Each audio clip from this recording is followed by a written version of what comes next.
Hey guys, and so number 4.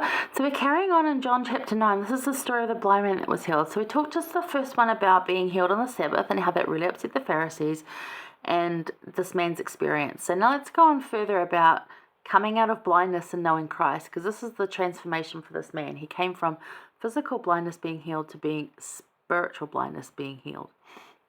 So, or growing. Maybe it wasn't broken. Maybe it just needed to grow. So this is in 13 through to 41 of chapter 9, and it's just this ongoing debate between, because as I said, Christ had moved on from this. He'd healed the man had not seen him. He just put this mud sort of poultice on his eyes and said, go and wash in that pool, and then had moved on. And everyone's talking to this man about, like, the Pharisees especially, of course, are picking on this, like, what happened? And he's like, well, he told them, he put clay on my eyes and I washed and I could see. And they keep going on like, you can't do that on the Sabbath, and, you're a sinner, and how do you deserve a miracle? And there's a whole lot of things in there. And then they go and speak to his parents and be like, what happened? And they're like, well, he's of age, go ask him, because they don't want to get in any trouble either with the Pharisees.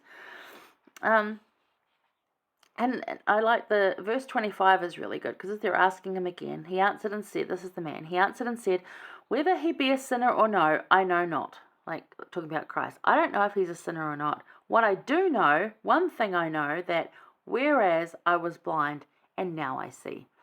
I don't know who he was or anything. This is his growing of spirituality phase.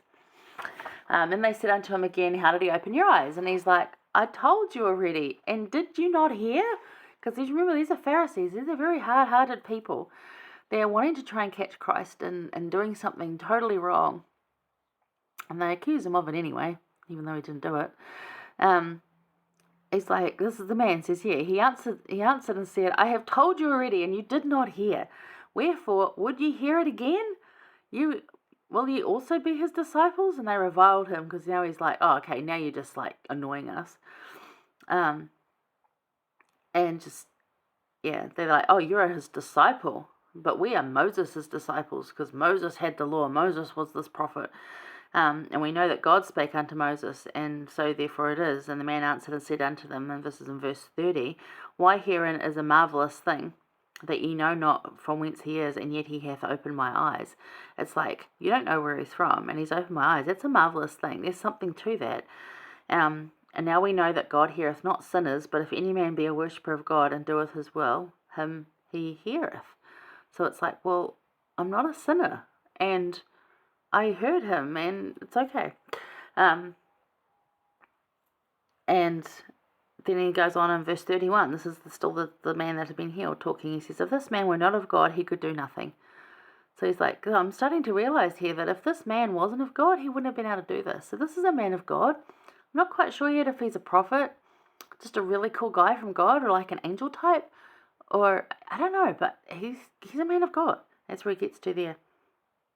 And at that point they get really angry. They said, they answered and said unto him, thou wast thou wast altogether born in sins, and dost thou teach us? And they cast him out. It's like, oh, you can't teach us. You are born sinful. Get out. I'm like, that's how it's horrible, right? Horrible. So anyway, in 35 to 38, this is really beautiful. Jesus heard that they had cast him out, and when he found him, he said unto him, dost thou believe on the Son of God? He answered and said, who is he, Lord, that I might believe on him? As in, like, you are the man that healed me. Tell me who the Son of God is, because I want to. And Jesus said unto him, thou hast both seen him, and he is that talketh with thee. And he said, Lord, I believe, and he worshipped him. So this is coming out of spiritual blindness. He'd been healed of physical blindness. This is coming out of spiritual blindness. So, coming out of blindness and knowing Christ. I'm going to read you Elder Hollands' words on this. Oh, and I did have it bookmarked. Oh, I still do. Yay. Because I really just love Elder Hollands' words. This is again from our Daystar Rising, and as we didn't hear from Elder Holland at conference, I hope he's getting better. Let's read his written words. Okay, so in the 9th chapter of John, the Saviour anoints the eyes of a man which was blind from his birth. He does so with a little spittle of clay, and tells him to go and wash in the pool of Siloam. I have trouble call that word. He obeys, and the man has vision. Soon this man becomes the talk of the town. Everyone knew that he had been blind, and now he could see. As a result, more and more people are coming to follow Jesus. This is particularly concerning to the Pharisees, who go to the man's parents and say, in effect, "We have seen this man from Nazareth, and he is supposedly performing miracles. It is causing trouble, and your son is part of the problem. Tell him to be quiet. Tell him to forget about the whole matter." The Pharisees are important people in town, and the parents are very differential. They reply, "Our son is of age. Ask him about this. Don't talk to us." So the Jewish leaders say, "All right, we will." They confront the son, they point their finger at him and say, "No more of this. Don't cause trouble. Don't talk about any miracle." The sweet young man listens to them for a while, but finally he says, Wait. You have to understand something here. I am not brilliant. I have never read anything. The scrolls that you read, those scriptures you are quoting, all those things that you are telling me here are foreign to me. I don't know much of anything because I have been blind all my life. In fact, I only know one thing. I was blind, and now I can see. That declaration is hard to argue with. What can one say in response to that declaration? "Oh no, you can't really see, can you?" No, that doesn't work because he can see. We do live by faith. We start with faith. We can't ask for the evidence first. Faith precedes the miracle. But with that faith, miracles do come. They come in your life and my life and everyone's life. We grow and develop, and he speaks to our mind and to our heart. And we cannot or should not, with any integrity, deny the evidence. So thank you, Elder Holland. If you ever see this or hear that I spoke your words, thank you for that, because I really love that. He puts that in a way that's very easy to understand what happens there. The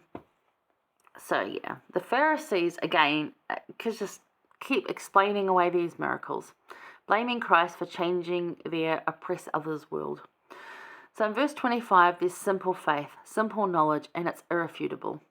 Jesus finds this man after he's cast out, in verse 35, as a good shepherd would, teaching again about spiritual blindness to the Pharisees, because he goes on to teach about spiritual blindness even again. And of course, they still don't listen, but he does not stop trying, and he's still trying to teach people about spiritual blindness.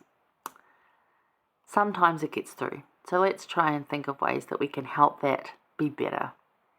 Okay, whether it's in ourselves or with someone else. How can we help spiritual blindness not be so much of a thing? That would be really cool, wouldn't it? President Boyke Packer, when he was alive, he said, "We are not obedient because we are blind. We are obedient because we can see." And of true Christians, yes, we're not obedient because we're blind. We're not blind faith. We're obedient because we can see. We know it's the best option. So that's something to think about.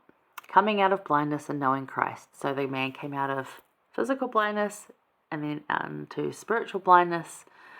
So he could see Christ. He knew Christ. And yeah, he's like, I don't need all the book smarts. I'm going with what I have seen and know. And it works. All right.